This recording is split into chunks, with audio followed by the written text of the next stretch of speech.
hay que calcular el flujo a través de cada una de estas caras. Calculemos, por ejemplo, el de la cara anterior, digamos, ¿cierto? Entonces, vamos a hacer el cálculo de la cara anterior. Cara anterior.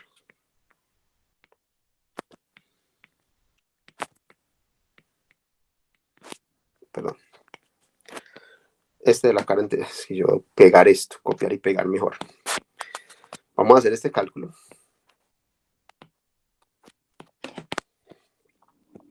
¿Cierto? Calcular esta integral. Entonces, ¿qué es lo primero? ¿Qué es lo primero que ustedes observan? Lo primero que deben observar es que por cara anterior, pues me refiero realmente a esta cara. Esto es lo que me refiero, cara anterior, ¿cierto? Entonces, ¿cómo puedo calcular yo esto? Entonces yo lo puedo calcular sabiendo cuáles son, o sea, cuánto vale el campo en estos puntos de la cara anterior, ¿cierto? Entonces, aquí hay un pequeño supuesto, y es que voy a asumir que la variación del campo es tan pequeña en este volumen, porque el volumen está pequeño, que puedo asumir que es constante, que esto se comporta como si fuera una constante, ¿ok? Eso es desde luego una aproximación. Aquí estoy haciendo una pequeña aproximación.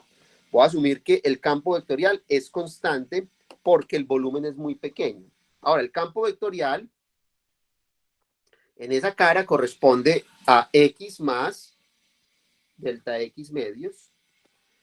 X vale cualquier cosa y Z vale cualquier cosa. ¿Por qué X, delta X medios? Recuerden que el punto lo estoy... Ah, no les dije eso. Este punto lo estoy tomando como si estuviera en la mitad de todo, ¿cierto? Entonces, está en la mitad de este segmento, está en la mitad de este segmento y está en la mitad de este segmento, ¿cierto? Entonces, la distancia de este punto a esta cara anterior es exactamente delta X medios. Entonces, si yo quiero saber cuánto vale el campo en estos puntos de la cara, simplemente tengo que evaluar el campo en cualquier X, en cualquier Y y en estos puntos, porque esa es la ecuación de este plano.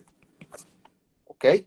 Y como es constante, entonces no tengo que integrar nada. Lo único que tengo que saber es quién es el vector normal a esa cara. ¿Y quién es el vector normal a esta cara?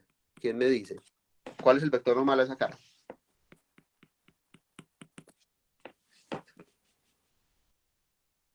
Y. ¿Qué vector? ¿Cómo?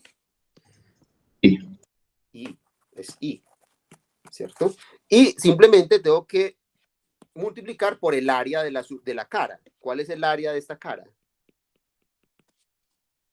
¿Qué área tiene esta cara? De acuerdo a la figura. Delta de Y y delta de Z. Tiene delta, exacto. Tiene delta Y, delta Z de área, ¿cierto? Ahora, ¿quién es el producto del campo vectorial por I? Sabiendo que el campo vectorial tiene esta expresión cartesiana. ¿Quién contribuye acá? Miren que ni Q ni R parecen contribuir, ¿cierto? Entonces, lo único que contribuye acá es la componente P, evaluada desde luego en el punto X más delta X medios, Y por Z, Z, ¿cierto? Por delta Y por delta Z, ¿cierto? Y ahora lo que voy a hacer es lo siguiente, es hacer una expansión de Taylor. ¿Ustedes recuerdan cuánto vale? Bueno, es que no sé si ustedes vieron esto, ¿cierto? Esto se puede expresar como una serie de Taylor, ¿cierto? Alrededor de este punto, tomando esto como muy pequeño. Si ustedes hacen esa expansión, eso les queda simplemente f de x por delta x, f de x, perdón.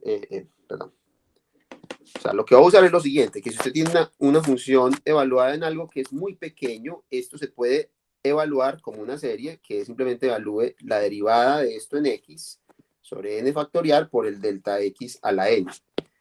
Esta es la expansión de Taylor, de la función. Entonces, lo que voy a hacer acá es hacer lo mismo con eso, pero en el primer argumento.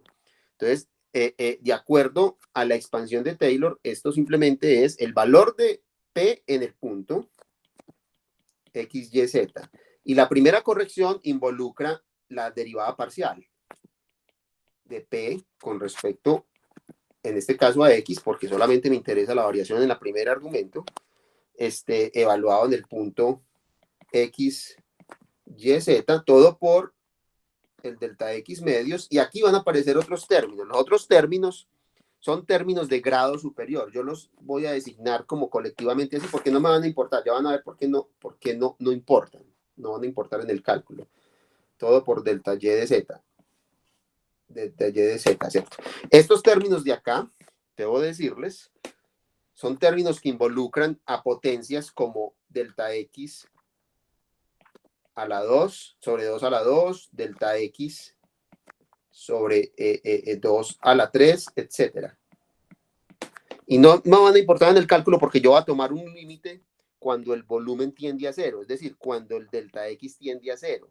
Si el delta X tiende a cero, el delta X al cuadrado y el delta X al cubo, el delta X a la 4 y a la 5 tienden todavía mucho más rápido a cero. Entonces esos términos no van a contribuir en el cálculo, por eso no me estoy molestando en escribirlos. Entonces esto es una fórmula que es simplemente la expansión de Taylor a primer orden de cualquier función en la que yo le sumo un pequeño incremento. ¿Ok?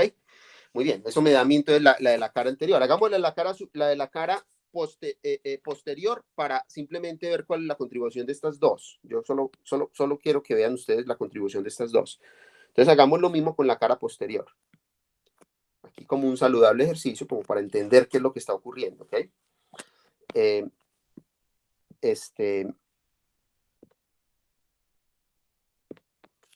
Entonces, de nuevo, vamos a tratar de calcular esta cosa.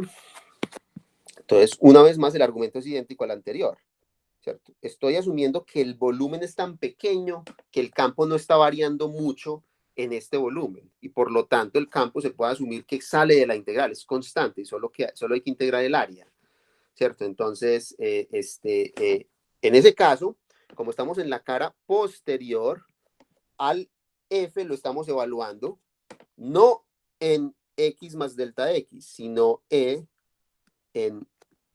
X menos delta X, porque me estoy moviendo es en esta dirección, le estoy restando, ¿ok? Aquí tenemos entonces X, perdón, aquí tenemos Y, Z, ¿cierto? Y hay que multiplicar por el vector normal. ¿Cuál es el vector normal de esa cara? Ahora les pregunto, ¿cuál es el vector normal de esa cara? El de esta cara era ahí, apuntaba en esta dirección. ¿El de esta cara cuál es? Menos I. Menos I. Porque recuerden que es el flujo hacia afuera. Cuando yo digo flujo, estoy hablando de flujo hacia afuera, a no ser que usted se lo especifique. ¿Ok? Entonces, ese vector es menos I. Y el área de esa cara es el mismo que el de la cara anterior. Es delta Y por delta Z. Por lo tanto, esto es igual a la componente P evaluada en X menos delta medios Y Z, ¿cierto? Pero con un signo negativo, ¿cierto? Porque es por menos I. Entonces aquí aparece un signo menos global. Y hay que multiplicar esto por el área delta Y delta Z, lo cual, de nuevo, se puede llevar a una expansión de Taylor, lo cual me daría P en X, Y, Z. Luego vendría la contribución delta X medios. Estoy poniendo más porque el menos se vuelve más. Debería ser un menos acá, pero como tengo un menos global se vuelve más, ¿cierto? Y aquí tengo que considerar la variación de X de P con respecto a la variable en la cual estamos haciendo el incremento. Es decir, con respecto a X, evaluada en el punto X, Y, Z. Y aquí, términos de grado superior, que no interesan, ¿cierto? Todo por delta Y, delta Z. Muy bien. Ahora lo que quiero que vean es que da la suma de esas dos contribuciones. Vamos a sumar las dos contribuciones. Se va a coger y voy a sumar la contribución que viene de cara anterior.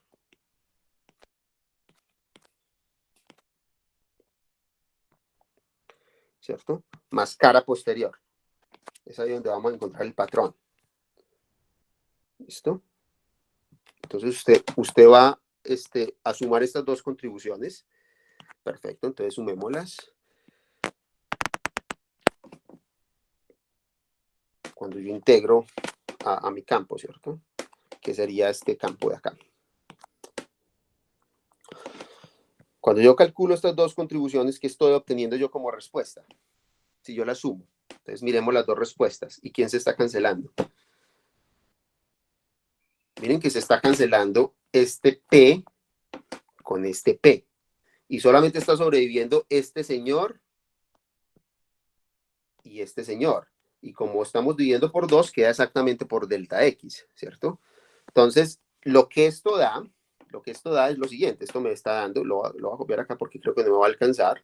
Esto va a dar simplemente delta P, delta X evaluado en el punto de interés, que es X, Y, Z, que es el punto en el que estoy haciendo todo mi análisis, ¿cierto?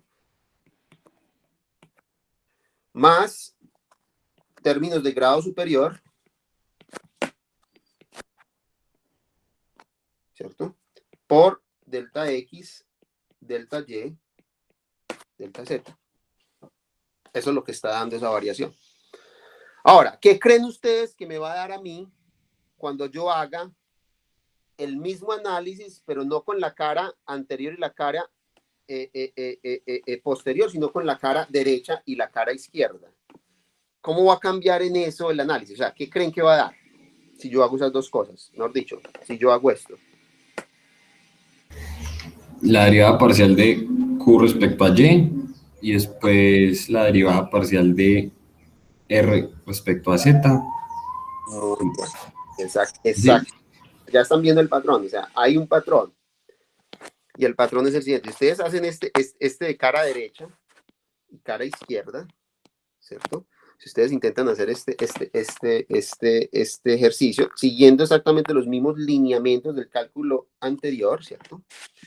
Lo que van a obtener es algo muy similar, pero la variación va a ocurrir en qué? O sea, ¿cuál es la diferencia? La diferencia es que usted está sumando y restando no delta X medios, ¿cierto? Sino que está sumando y restándose en esta dirección, que sería delta Y medios. Delta Y medios. Entonces estaría afectando todo a la segunda componente, ¿cierto? Y acá el vector también cambiaría, porque estaríamos hablando del vector J y del vector menos J. El mismo análisis te va a decir que esto es igual a, entonces voy a copiarlo tal cual, porque es exactamente lo mismo, pero da simplemente la derivada con respecto a Y. Pero no de P, sino de quién? De la segunda componente, porque el vector es J. Entonces lo que sobrevive del campo vectorial es la segunda componente, que es Q. Entonces hay que cambiar acá simplemente a Q y a X por Y. Eso daría este cálculo, ¿cierto? Y similarmente, si yo cojo la cara superior y la cara inferior, ¿qué creen ustedes que va a pasar? Pues va a dar exactamente lo mismo, pero reemplazamos a Q por la tercera componente y a Y por la tercera coordenada, ¿cierto? Entonces esto quedaría simplemente, ay, perdón, esto es, ¿sí? Espera un momentico, por favor. Deme un minuto, por favor. Yo creo que lo que estaban abajo es solo de la madera y me cambian a mí. No.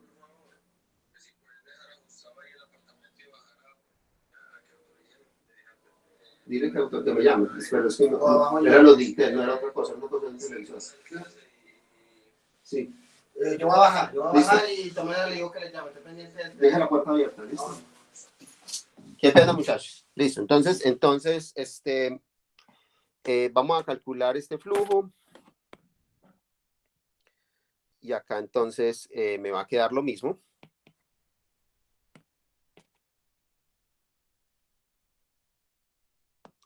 Pero acá reemplazamos, como les dije, este sería la tercera componente y esta sería la tercera coordenada.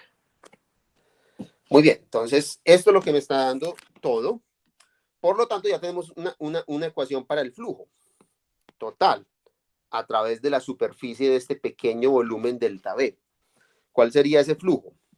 Ese flujo, según lo que estoy obteniendo yo acá, es esto, ¿cierto? El flujo me está dando, el flujo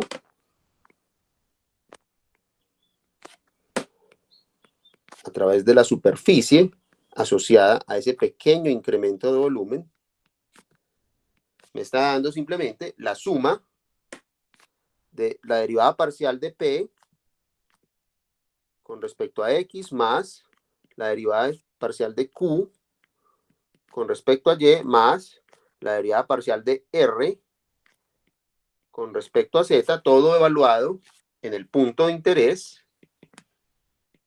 ¿cierto? Y todo multiplicado por delta X, delta Y, delta Z, ¿cierto? Más, hay otras cosas, que son los términos de grado superior, ¿cierto? En delta X, delta y delta Z, ¿cierto? Muy bien, entonces ahora calculemos la divergencia. Ya podemos calcular la divergencia. ¿Por qué? Porque este señor de acá es precisamente el delta B. Esto es delta B. ¿Cierto? Entonces, esto es igual. Esto me está diciendo a mí que si yo quiero calcular la divergencia, usando mi definición, esto va a ser igual al límite cuando delta B tiende a cero de acuerdo a la definición, el flujo a lo largo de la superficie que define ese pequeño incremento de volumen de B dividido el incremento de volumen. Y de acuerdo a lo que acabo de calcular, eso tiene dos contribuciones. Hay una primera contribución que es la siguiente, el límite cuando delta B tiende a cero de este señor. Entonces sería este señor, ¿cierto? Claro. De hecho, no voy a poner ya el punto se sabe pues que las funciones son evaluadas en el punto, entonces déjenme, yo lo remuevo de la notación para hacerlo más liviano, ¿cierto? Todo quedó multiplicado por el delta B, ¿cierto? Y ahí estoy que dividirlo por el delta B. Pero hay otra contribución. La otra contribución es el límite cuando delta B tiende a cero de los términos de grado superior,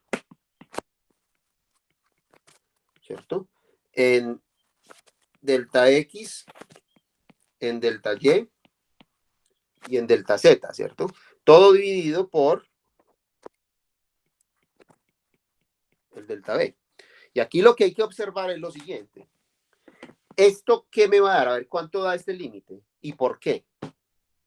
Recuerden que los términos de grado superior son simplemente términos que involucran potencias en delta X, en delta Y, en este caso van a ser en delta Y, ¿cierto? Medios, o sea, esto sería delta Y medios al cuadrado, delta Y medios al cubo, etc. Y esto sería delta Z medios al cuadrado, delta Z medios al cubo, etcétera, etcétera. Entonces, ¿cuánto da este límite? ¿Y por qué? ¿Quién me puede decir? Es decir, este límite, ¿cuánto da? 0 porque son muy pequeños, ¿no? Pero, bueno, pero no es por, o sea, ¿qué es delta B? Delta B, recuerden que delta B es delta X, delta Y, delta Z. Entonces, lo que sea que sean estos términos son términos que van a tener, por ejemplo, delta X a la 4 va a tener un delta Y, un delta Z a la 5. Entonces, eso no va a tener suficiente, pues, mejor dicho, este denominador no es suficiente para cancelar todas las posibles potencias que pueden aparecer de delta X y delta Y y delta Z en este numerador. Entonces, siempre va a quedar un delta X, al menos un delta X o un delta Y o un delta Z, al menos uno. Y al hacer el límite cuando tiende a cero, eso va a dar cero. Sí está claro. O sea, yo afirmo que esto es igual a cero. Esto es idénticamente igual a cero, porque esto de acá es un polinomio que involucra potencias de orden superior, o sea, esto en general va a ser algo así. Va a ser un delta X a la M, un delta Y a la N y un delta Z a la P, ¿cierto? Entonces, esto que es simplemente una cosa lineal de potencia 1 no tiene suficiente poder para cancelar todas estas potencias. Entonces, al hacer el límite, eso va a dar cero. ¿Sí está claro? Profe, o sea que siempre que tengamos un límite con términos de grado superior, ¿eso va a dar cero? Sí, pero eso lo saben ustedes de cálculo 1. Si tienen un límite en el que el polinomio de arriba es de grado mayor que el del grado de abajo y estamos teniendo la variable a cero, no tiene cómo ganarle, ¿cierto? Porque el Ah, numerador no es suficientemente poderoso. ay, gracias. Sí, sí, eso. No estoy aplicando nada raro acá. Esto son cosas que ustedes saben desde su curso de cálculo integral, perdón, diferencial. Ok, entonces ya ven ustedes, y acá se está cancelando la dependencia, ¿cierto? Aquí estoy cancelando este delta B con delta B, que es lo que está calculando el límite, solo queda esta constante. Entonces, el resultado es delta P, la derivada parcial con respecto a X, más la derivada parcial de Q con respecto a Y, más la derivada parcial de R con respecto a Z, ¿cierto? Y esta es la fórmula que ustedes van a encontrar en cualquier texto de cálculo como la definición de la divergencia, pero esto realmente no es una definición. Esto es una consecuencia de una definición que significa algo, que tiene un significado profundo y que tiene una intención clara, que es detectar la fuerza de un campo vectorial en términos de las líneas de flujo del mismo. ¿Ok?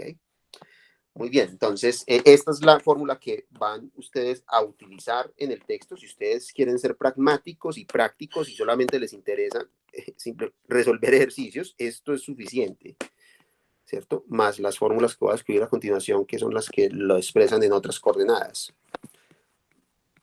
Pero esto es todo lo que tienen que saber para calcular. O sea, esto es una función que podemos calcular, pero no saber qué significa esto es precisamente lo que hace que ustedes siempre pierdan la parte conceptual de este examen, aunque yo creo que este semestre no va a haber eso, pero generalmente nosotros tenemos un, un espacio reservado a ver qué tanto entienden ustedes estas cosas.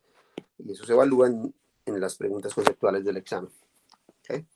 Muy bien, entonces esto es la divergencia dada en términos operativos. Esta es la manera como ustedes operan con ellas y ustedes le dan las componentes del campo P, Q y R. Así la calculan, ¿cierto? ¿Qué significa? Significa exactamente lo que la definición dice que significa. ¿Okay? ¿Y qué es lo que estoy tratando de detectar? Estoy tratando de detectar la fuerza de la fuente encerrada por el campo vectorial. Estoy tratando de detectar si el campo tiene fuentes o sumideros. Eso básicamente es lo que este operador está haciendo. Muy bien, ya que tenemos esta fórmula, quiero hablar de otras notaciones alternativas, porque esta notación DIF no es una notación universal. Hay unos textos que suelen utilizar una notación que nosotros de alguna manera hemos visto, nos hemos encontrado antes cuando introdujimos el gradiente. Entonces, ¿alguien tiene alguna pregunta con respecto a esta derivación? ¿Alguien tiene alguna pregunta?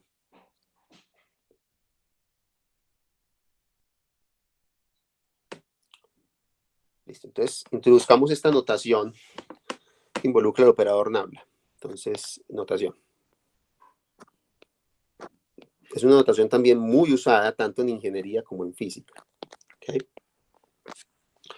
Entonces, vale la pena resaltarla. Se introduce un operador que se llama el operador nabla. El operador nabla. ¿Cierto? Visto como operador diferencial, ¿cierto?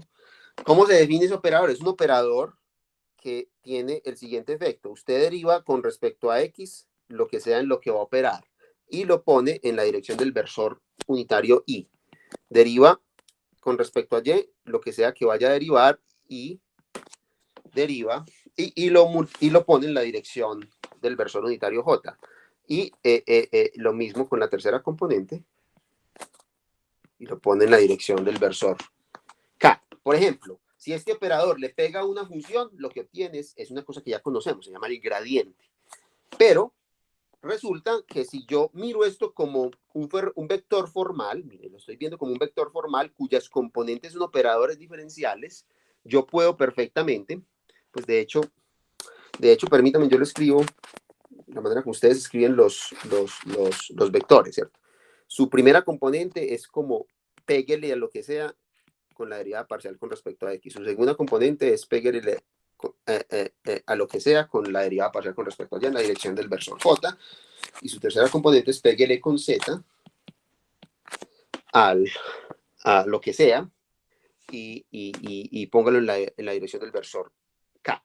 Ahora calculemos la siguiente cosa formal. Voy a introducir el producto punto de ese operador por el campo. Entonces, esto es una cosa formal. Ustedes saben definir el producto punto de dos vectores. Esto no es un vector. De hecho, esto es una entidad nueva, un tipo de entidad matemática que se llama un operador diferencial. Yo no voy a intentar definir lo que eso significa. Voy simplemente a seguir formalmente lo que esta notación me está diciendo. Y lo que esta notación me está diciendo es que usted debe coger este señor que acabo de definir acá como vector, ¿cierto?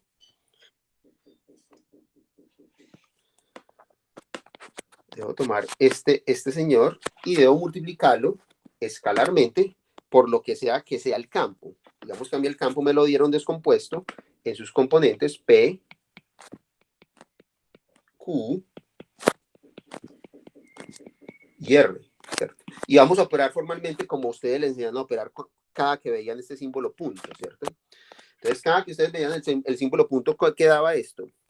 Esto daba, pues si fueran vectores, usted simplemente multiplicaba esto por esto, más esto por esto, más esto por esto. Aquí pues no podemos hacer eso porque esto no es un número, ¿cierto? Pero sí podemos decir que esto operando en esto, más esto operando en esto, más esto operando en esto, ¿cierto? En cuyo caso tendríamos de la derivada parcial en X operando en la primera componente más la derivada parcial con respecto a Y operando en la segunda componente más la derivada parcial con respecto a Z operando en la tercera componente, ¿cierto? Y esto es exactamente lo que yo acabo de decirles a ustedes, que era la expresión o la fórmula que calculaba la divergencia del campo en coordenadas cartesianas. Entonces, no se sorprendan que en muchos textos, de hecho, usan ambas. Realmente hay que tener ambas presentes.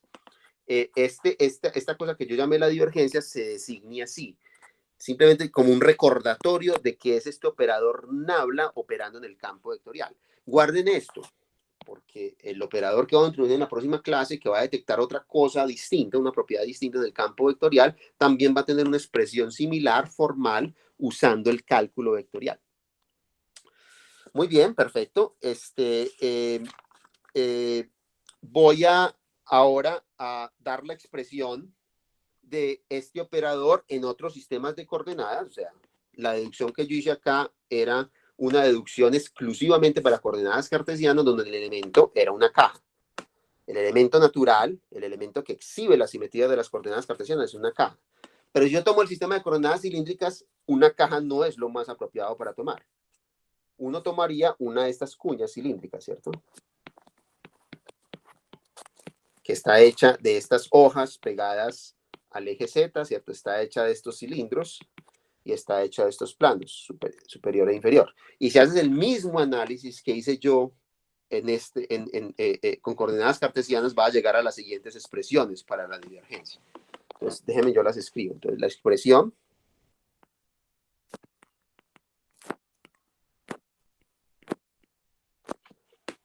de la divergencia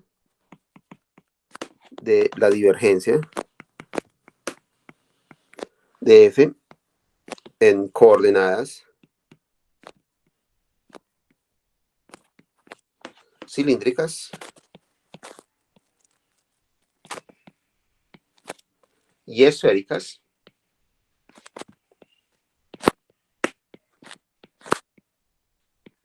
es la siguiente, ¿cierto? Entonces, veamos primero en coordenadas cilíndricas. En coordenadas cilíndricas,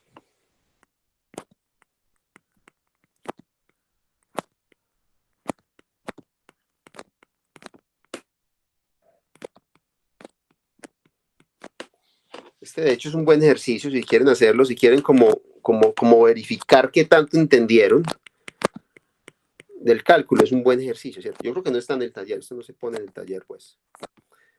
Pero es bueno que lo hagan, ¿cierto? Sería delta R, F de R, donde F de R es la componente en la dirección radial del campo, más 1 sobre R por delta de F de teta con respecto a teta, donde F de teta es la componente en la dirección angular, más F de Z, de Z.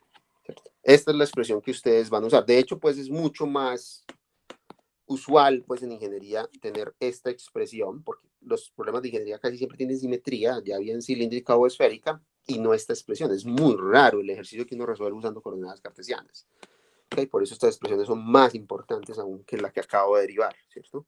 Aunque en este curso casi todos los ejercicios van a estar exclusivamente basados en simetría cartesiana. ¿Okay? Pero es bueno que tengan las fórmulas para que las sepan, para que no vayan a preguntármelas después a la oficina cuando estén trabajando con el mazo o lo que sea. Coordenadas esféricas. ¿Ok? Entonces, este sería la expresión, ¿cierto? Entonces va a tener también tres componentes. Las componentes son las componentes radial. Entonces, esta es un poco más complicada.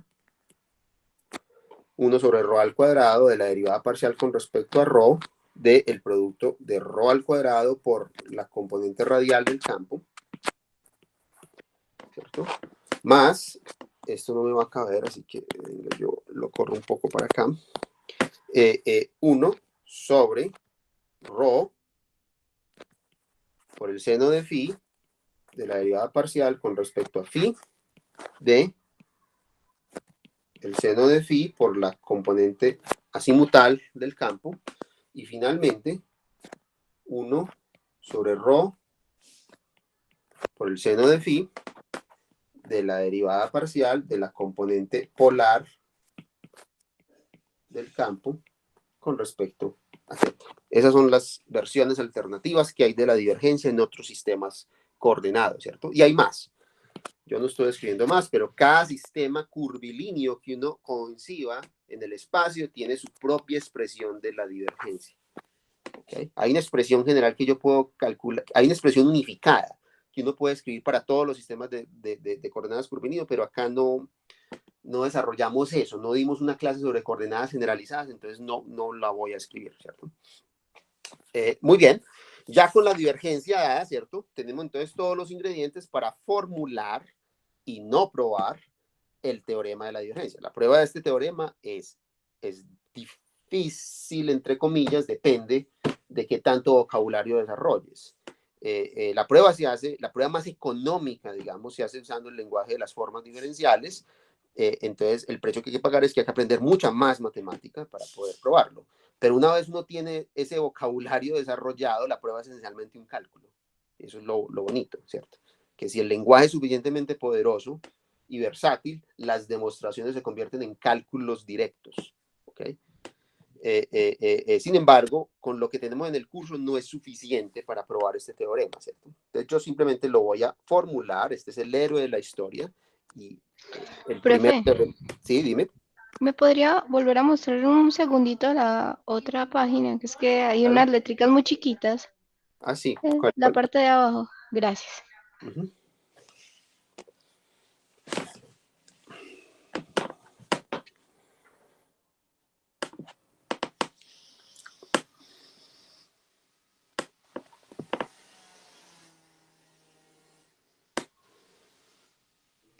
Listo, profe, gracias. Listo. Muy bien. Entonces ahora sí vamos a formular el teorema de la divergencia.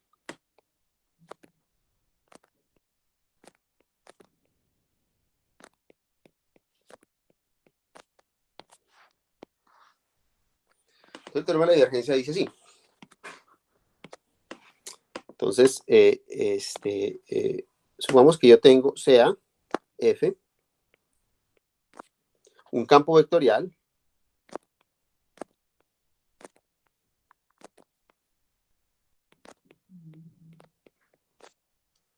quiero hacer una observación. Observen que el concepto de divergencia, definido de esta forma, es independiente de las coordenadas. Nada en este lado derecho que define al lado izquierdo depende de las coordenadas. La integral de flujo no depende de qué coordenadas elijas para calcularlas. Entonces, nada, absolutamente nada, depende de las coordenadas. Es lo que indica que es una buena definición. Las buenas definiciones son aquellas que no dependen de los caprichos de los individuos, de qué coordenadas eligen para hacer los cálculos, ¿cierto?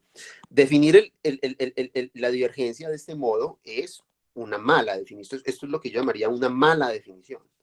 porque esto depende explícitamente de coordenadas X, Y, Z, de que usted se casó con un sistema de coordenadas que es el sistema de coordenadas cartesianas, y cuando tienes que definir la divergencia en otros sistemas de coordenadas, tienes un problema, porque tienes que convertir esto a las coordenadas asociadas, ¿cierto? Entonces, esto, de nuevo, no es una buena definición. Mucho del progreso de la física moderna se basa en esa idea, en que los objetos que uno define, los objetos físicos, las cantidades que describen procesos y fenómenos físicos, deben ser independientes de las coordenadas. Y por lo tanto tiene que tener una naturaleza o bien escalar, o bien vectorial, o más generalmente tensorial. Esos son los objetos apropiados que permiten dar definiciones intrínsecas, independientes de las coordenadas. ¿Ok? Que es como el espíritu que uno debe sembrar cada vez que vaya a describir cualquier, digamos, fragmento de la naturaleza. ¿Okay? Muy bien, entonces, por eso el teorema que voy a escribir a continuación es un teorema que es independiente de las coordenadas también. Entonces, no voy a especificar que el campo tiene componentes P, Q y R. No me importa. No, puede ser en cualquier sistema de coordenadas, ¿ok? Pero sí lo va a pedir a las componentes que tengan una propiedad, y es que cuyas componentes en algún sistema de coordenadas, cuyas componentes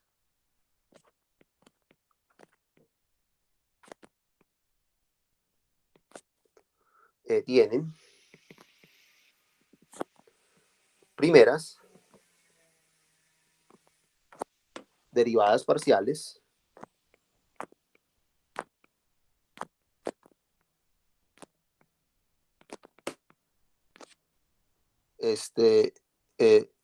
continuas, y vamos a tomar S, una superficie cerrada,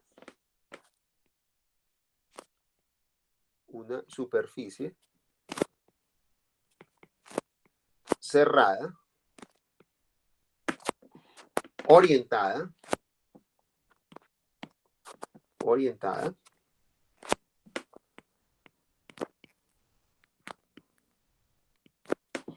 y suave por partes.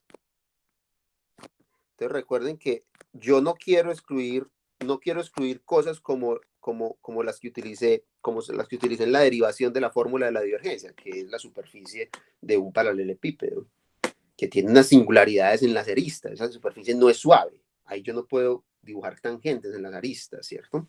Sin embargo, sus aristas no contribuyen para nada a la integral de flujo, porque no tienen medida, no tienen área, ¿cierto?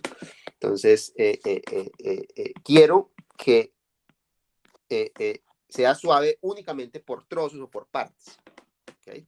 Que tenga caras o cosas que sean suaves, ¿okay? Muy bien, entonces, ¿qué dice el teorema de la divergencia? El teorema de la divergencia dice lo siguiente, entonces, en estas condiciones,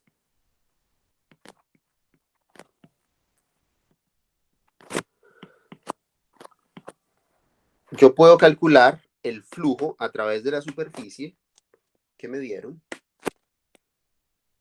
Y ya saben, calcular flujos no es fácil. Calcular flujos no es fácil porque depende, digamos, de cómo está presentada la superficie. Recuerden, en la clase anterior yo les di a ustedes un montón de fórmulas que calculan esta integral. Y es difícil porque uno tiene que ver cuál es la presentación que era en la superficie. Una vez tiene la presentación, cuál es el vector normal de vectores, el vector normal unitario que le puedo asignar a la superficie, etcétera. Y hay que calcular esta cosa. Lo que está diciendo esto es que usted se puede ahorrar ese trabajo de calcular este flujo, que es difícil, calculando simplemente una integral triple, que es fácil, es lo que usted aprendió en el parcial pasado, que yo clasifico eso como no solo fácil, como muy fácil. Eso es algo sencillo, pero hay que pasar un pego, hay que pagar un precio, hay que calcular la divergencia del campo. ¿Okay? ¿Cierto? Donde D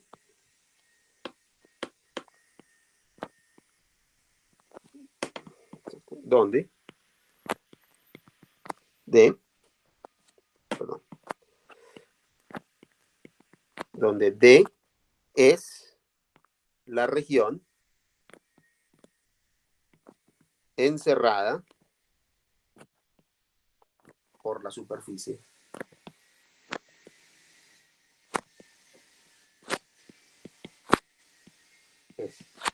Muy bien, entonces hay varias cosas que tal vez debo aclarar. La primera de ellas es ¿qué significará que tenemos una superficie cerrada? ¿Quién me puede decir? ¿Qué es cerrada? ¿Qué es una superficie cerrada? Esto está acá.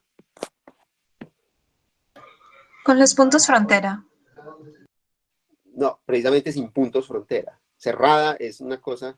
Sí, ok. Esto es distinto a región cerrada. Yo ya veo la confusión. Si yo hablo de una región cerrada en el espacio, entonces estoy hablando de una región que ocupa cierto volumen que incluye los puntos frontera. Si yo hablo de región cerrada en el plano, hablo de una región que encierra una determinada área que incluye los puntos frontera. Eso está bien.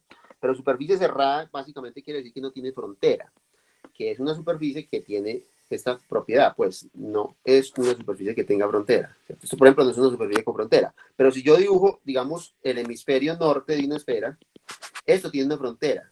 Esta superficie tiene una frontera. ¿Cuál es la frontera? La frontera son los puntos que están sobre esta circunferencia, sobre esta curva, ¿cierto? Entonces, en general, la cosa va así. Si yo tengo una región del espacio que ocupa una región del espacio tridimensional, esa región tiene una frontera, eso se denota así, y su frontera es una superficie.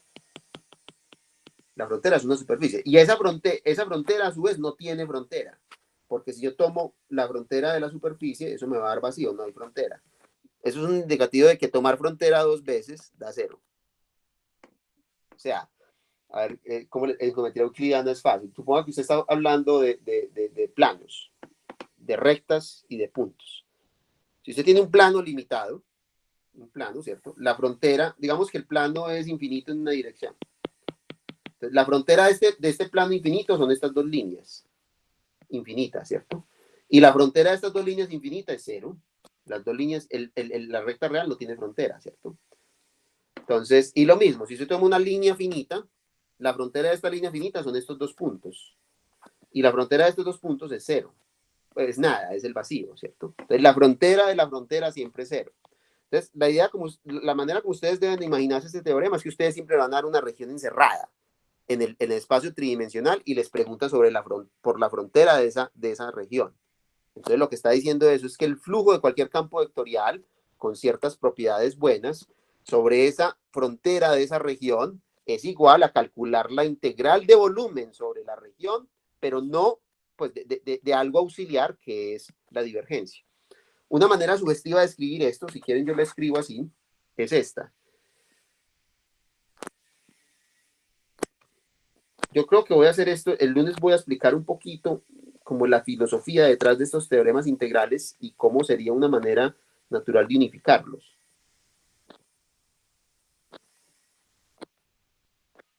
Perdón, esto debería ser de...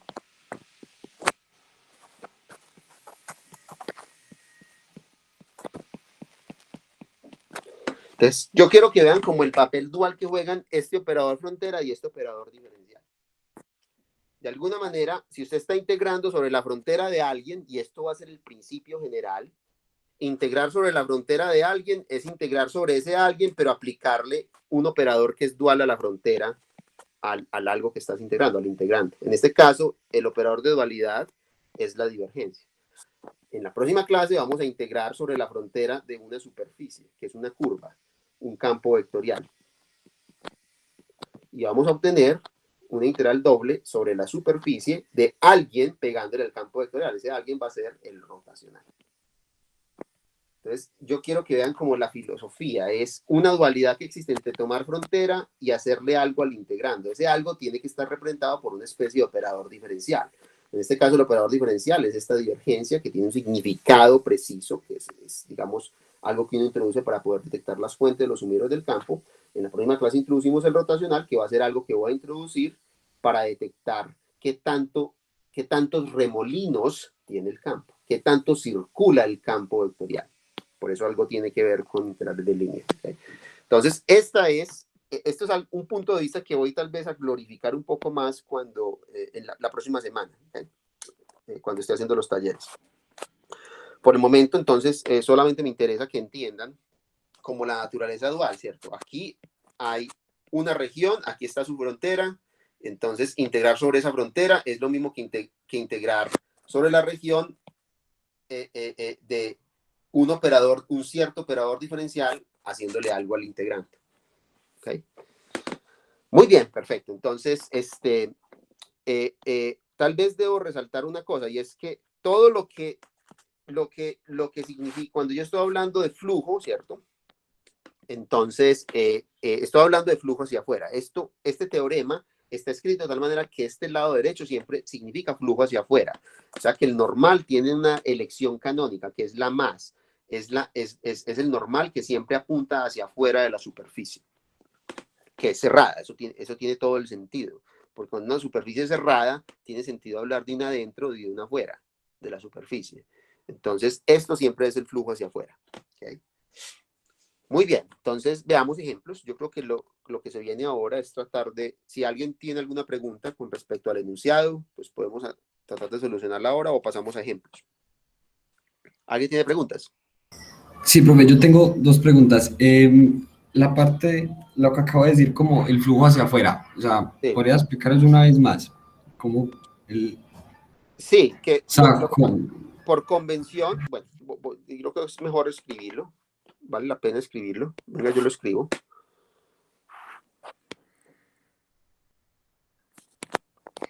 Por convención, este lado siempre es un flujo, esto es un flujo hacia afuera. Flujo hacia afuera. ¿Por qué tiene sentido hablar de eso? Porque la superficie es cerrada. Estamos hablando de una superficie cerrada, ¿cierto? Entonces, esa superficie tiene un interior, ¿cierto? Los puntos interiores y tiene un exterior. Entonces, el flujo hacia afuera es el punto en el que el normal siempre está apuntando hacia afuera de la superficie. Yo estoy calculando ese normal, ¿cierto? Si yo le doy a usted una superficie abierta, con frontera, ¿cierto? Aquí no tiene sentido hablar de flujo hacia afuera o hacia adentro. ¿Sí es? Porque la superficie no está encerrando ninguna región, tiene una frontera. Por ejemplo, un cascarón esférico. Esto no tiene sentido decir cuál es el interior o el exterior del cascarón. No hay un exterior o un interior. Sí, sí está claro. Sí, profe. O sea, como... Mientras que la esfera sí tiene sentido decir cuál es el interior y cuál es el exterior. Pero estaría bien llamarlo como superficies sólidas o huecas, o se enreda más. No, pero es que como que superficie no tiene, es Pues, funcional. La superficie por definición es la superficie. Listo. Sí, no hay una superficie, la superficie no puede ser rellena porque el término superficie se refiere a algo a lo cual yo le puedo asignar un área, no un volumen. El relleno de la superficie es a lo que yo le puedo asignar un volumen, ¿cierto? Por eso tiene sentido hablar en general de volumen de ese relleno. ¿Sí está claro? Sí, quedó claro. Okay. Entonces, sí, tal vez con los ejemplos se clarifique un poco la cosa, ¿cierto? Veamos ejemplos entonces, algunos ejemplos.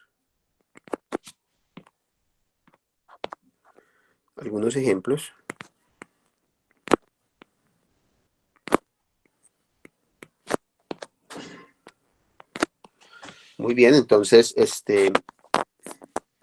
vamos a calcular. Bueno, hay varias formas en que uno hace preguntas con respecto al teorema de la divergencia. El más interesante de ellos es darles a ustedes una superficie muy complicada, en la cual es básicamente imposible que ustedes hagan esta integral de superficie. Uno les pone una superficie con muy poca simetría, un campo vectorial muy complicado y con un vector normal muy complicado, de tal manera que sea básicamente imposible que ustedes realicen este cálculo. Y calculado al otro lado es trivial. Ese es el tipo de ejercicio canónico, es el que se ha puesto típicamente en los parciales, el que uno busca, ¿cierto? Un ejercicio que es imposible resolver desde el punto de vista del lado izquierdo y que es trivial desde el punto de vista del lado derecho. Otro tipo de ejercicios son los ejercicios en los que ambos lados son fáciles, entonces lo que le piden a usted es verificar el teorema. Usted calcula este lado separadamente, y te das cuenta de que son iguales. Voy a hacer un ejercicio en esa dirección, aunque ese no es el ejercicio más interesante. ¿Okay? Entonces, vamos a evalúe. Esos ejercicios están formulados como evalúe ambos lados del teorema de la divergencia o verifique el teorema de la divergencia en tal y tal situación. Entonces vamos a hacer uno de esos, evalúe ambos lados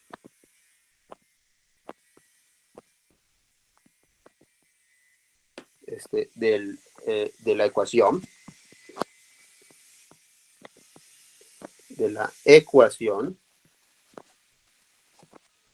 del teorema de la divergencia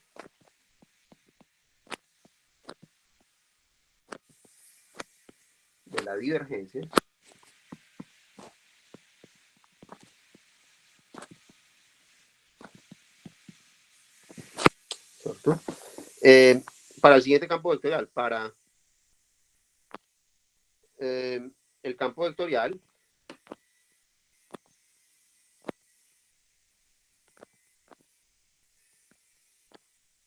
F, que tiene como expresión AX en la dirección del versor Y más Y en la dirección del versor J más Z en la dirección del versor K sobre la esfera X a la 2 más Y a la 2 más Z a la 2 igual a la 2. ¿Ok? Muy bien, entonces esta es la situación, ¿cierto? De hecho, yo me tomé este campo vectorial, ¿cómo es? ¿Quién me dice este campo vectorial cómo es? ¿Cómo luce? O sea, ¿cómo luciría? Yo no les voy a pedir nunca que ustedes grafiquen este campo vectorial, pero este es que grafiquen un campo vectorial, pero este es particularmente simple de visualizar. ¿Quién me dice cómo luce ese campo? Es radial. Es radial, es un campo vectorial radial. ¿Y qué pasa? Pues, pero no es como este, ¿cierto? No es como este, porque miren que es muy intenso en las cercanías de Q y va perdiendo su intensidad a medida que me va alejando de la fuente, ¿cierto? Este campo no es así. ¿Cómo es este campo? Ese campo es todo lo contrario. Muy cerca al cero, las flechitas son muy pequeñitas, porque las normas de X, pues los valores de X, Y, Z son muy pequeñitos, entonces son vectores muy pequeñitos, pero a medida que me va alejando del cero, estos valores empiezan a ser cada vez más y más grandes, y empieza a haber flechas cada vez más y más grandes. Es un campo radial, pero va aumentando su intensidad a medida que me alejo del origen. Yo tengo un dibujo, hice un dibujo pues aquí como para que ustedes lo visualizaran, pero esto no es estrictamente necesario, desde luego.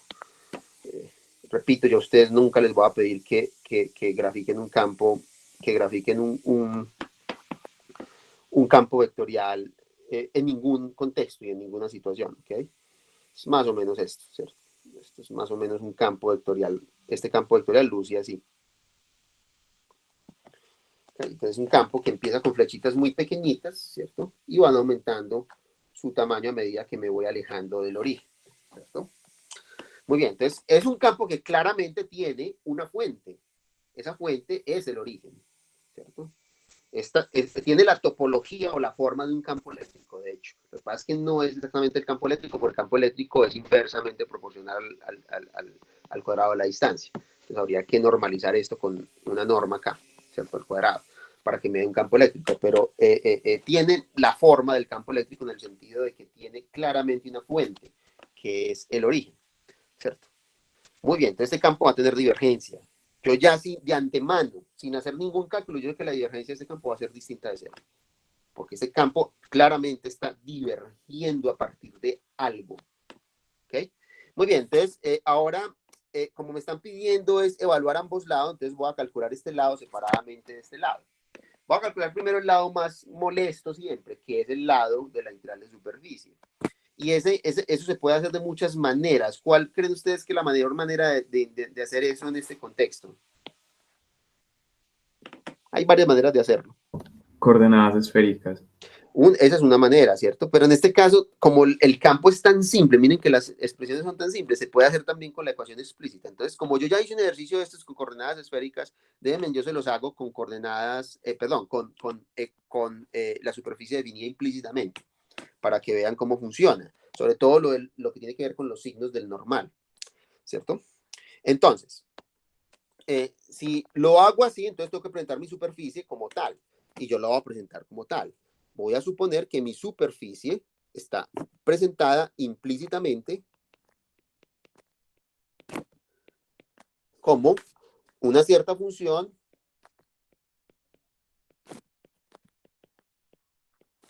igual a una curva de nivel, en este caso pues a al cuadrado. Esta es una manera de presentar el problema, ¿cierto? También lo pude hacer con coordenadas esféricas como lo hicimos en la clase anterior. Si ustedes quieren hacerlo así, está bien, cualquiera de los dos es correcto, ¿okay? Pero quiero hacerlo de las dos maneras como para que queden ustedes con más ejemplos y más posibilidades de cómo se opera con esto. Muy bien, entonces, ¿cuál sería el normal? Aquí es donde está la cosa. Yo les di a ustedes una prescripción para calcular este normal en esta situación. ¿Cuál es ese normal? De hecho, es muy sencilla. Es más fácil calcularlo en este lado que con coordenadas esféricas, en ese sentido, porque este normal es muy sencillo de calcular. ¿Cuál es el normal? ¿Qué prescripción les di yo a ustedes?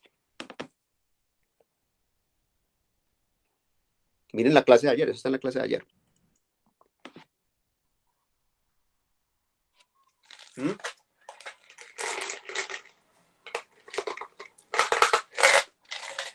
¿Los escucho? Más o menos el gradiente de f sobre la norma del gradiente. ¿Cuál signo tomamos? El más, ¿Por qué? porque salen. Porque va hacia afuera. Exactamente. Recuerden que si tiene una superficie y toma el gradiente, eso siempre apunta en la dirección normal a la superficie. En este caso está la superficie. Calcular el gradiente está apuntando siempre en la dirección normal hacia afuera de la superficie. Entonces, exactamente, en este caso sería el normal porque estamos trabajando cuando nos interesa el flujo hacia afuera.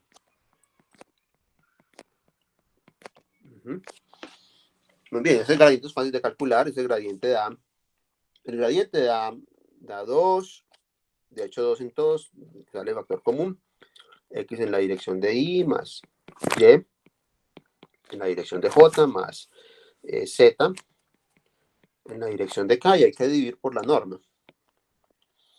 La norma es la raíz cuadrada, ese 2 queda con un 4, aquí queda x a la 2, queda ya la 2, queda z a la 2.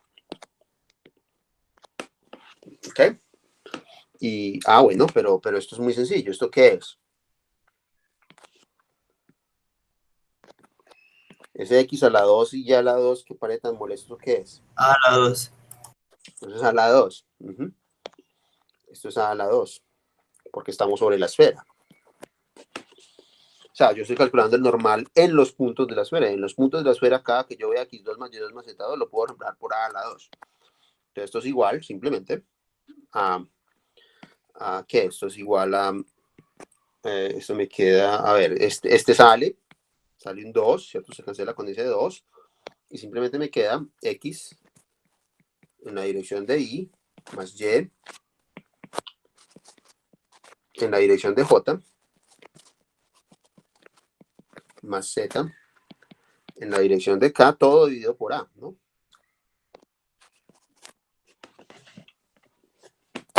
Muy bien, ya tengo entonces el normal. Entonces puedo calcular lo que es este señor, lo que es f. Pues yo tengo que calcular el integrando. ¿El integrando qué es? El integrando es f por n por el de sigma, ¿cierto? Eso va a dar, entonces, va a dar, ¿cuánto da? Entonces, f es ¿quién? F es este señor. Entonces, ¿cuánto da? Muy sencillo, porque queda, simplemente, queda x por x, ¿cierto? Eso da x a la 2. O sea, me queda x a la 2 más y por y, queda y a la 2, más z por z, queda z a la 2, todo dividido por este a, que venía de antes, todo multiplicado por d sigma. Y esto es igual, de nuevo, estoy trabajando con esta expresión y esto va a estar integrado sobre la superficie. Y la superficie es tal que cada que usted vea esa expresión, se la puede reemplazar por A2. Entonces esto simplemente es A2 sobre A por D sigma. Lo cual me da, desde luego, A por d sigma. Entonces, lo que parecía muy complicado realmente es muy sencillo. Porque, ¿qué es esto? Esto es, entonces, la integral de superficie de este señor, de este integrando. Pero, según lo que acabo de ver, eso simplemente es la integral de superficie de A por d sigma. Y A sale de factor común. Entonces queda simplemente la integral de d sigma. Y esto es lo que yo definí en clases anteriores, simplemente la superficie, la superficie de esta superficie. El área de esta superficie. ¿Y cuál es el área de la superficie esférica? Eso la calculé, de hecho lo hice en un ejemplo. Lo hice como ejemplo. ¿Cuánto da esa área?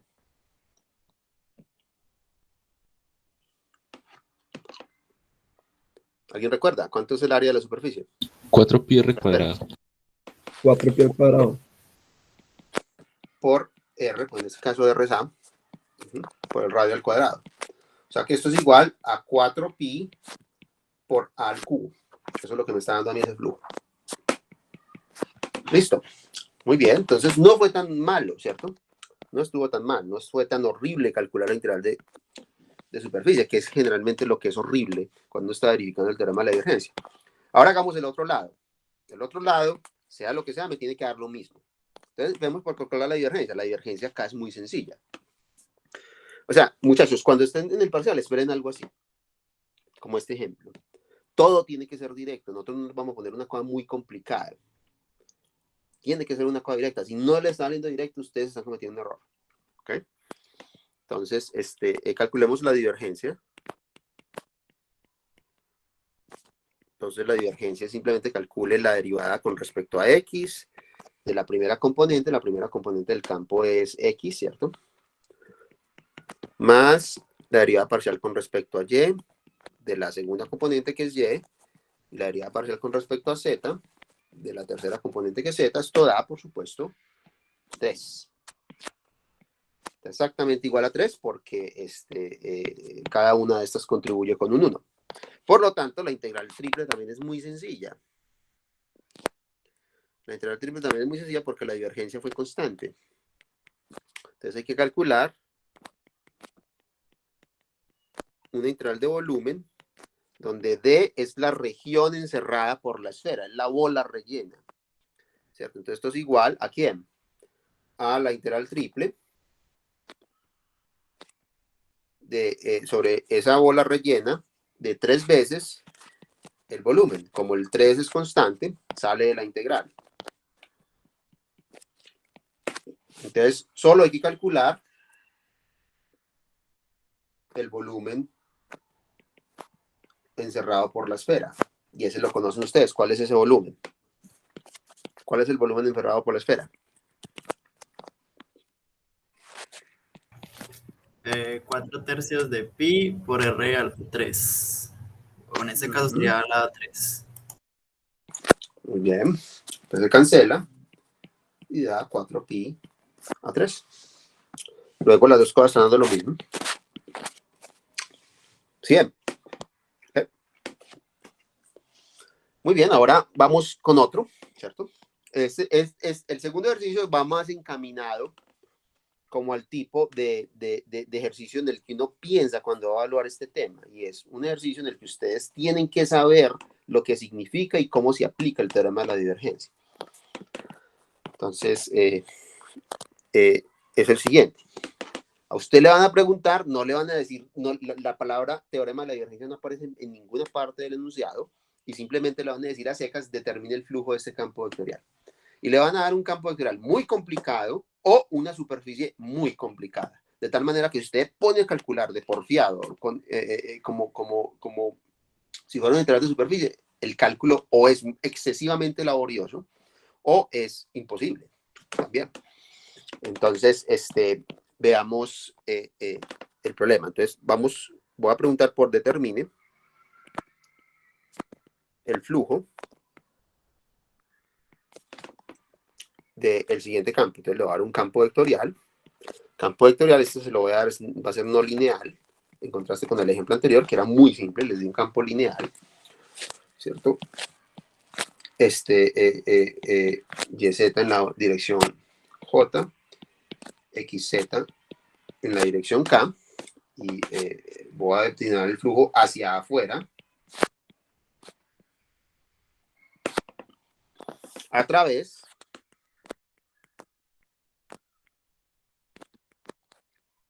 de la superficie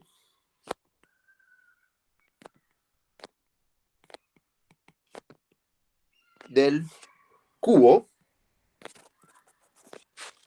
cortado del primer cuadrante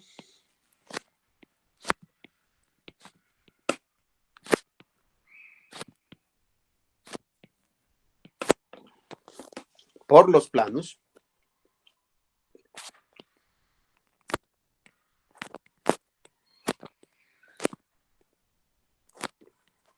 X igual a 1, Y igual a 1 y Z igual a 1. Este es un ejercicio, nosotros hicimos un ejemplo similar, ¿cierto?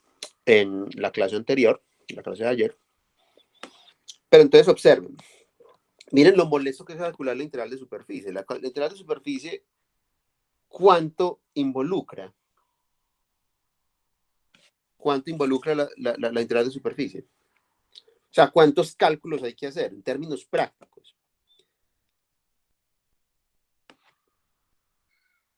Pues 6 caras. Habría que hacer, entonces, ¿cuántos cálculos habría que hacer? 6.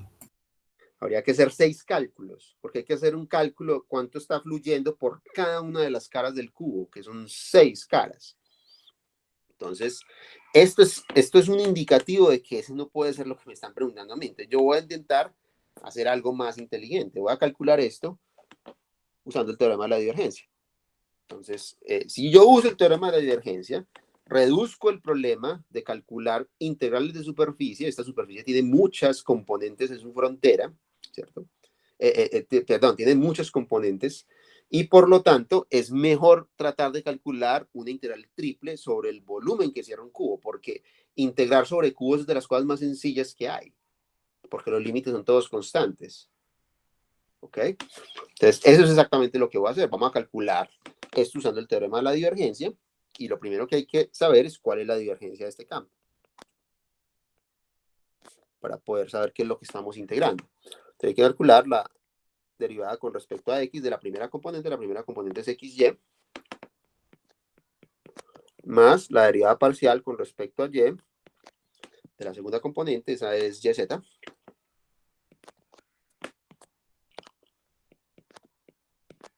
más la derivada parcial con respecto a z de la tercera componente, esa es xz. ¿Cierto? Y miren que esta divergencia es simple. Es una función lineal muy simple.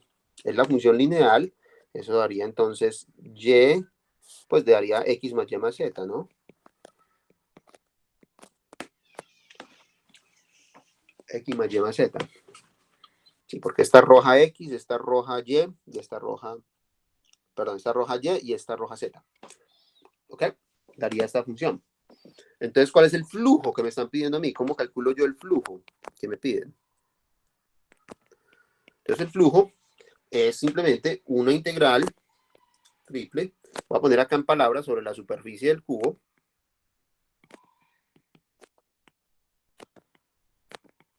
Y ni siquiera me va a molestar en decir esa integral cómo se subdivide en sus diferentes caras, porque inmediatamente voy a aplicar el teorema de la divergencia. El teorema de la divergencia, ¿cierto? El teorema de la divergencia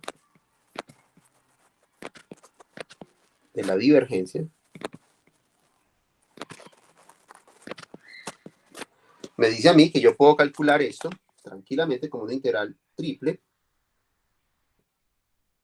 sobre el interior del cubo,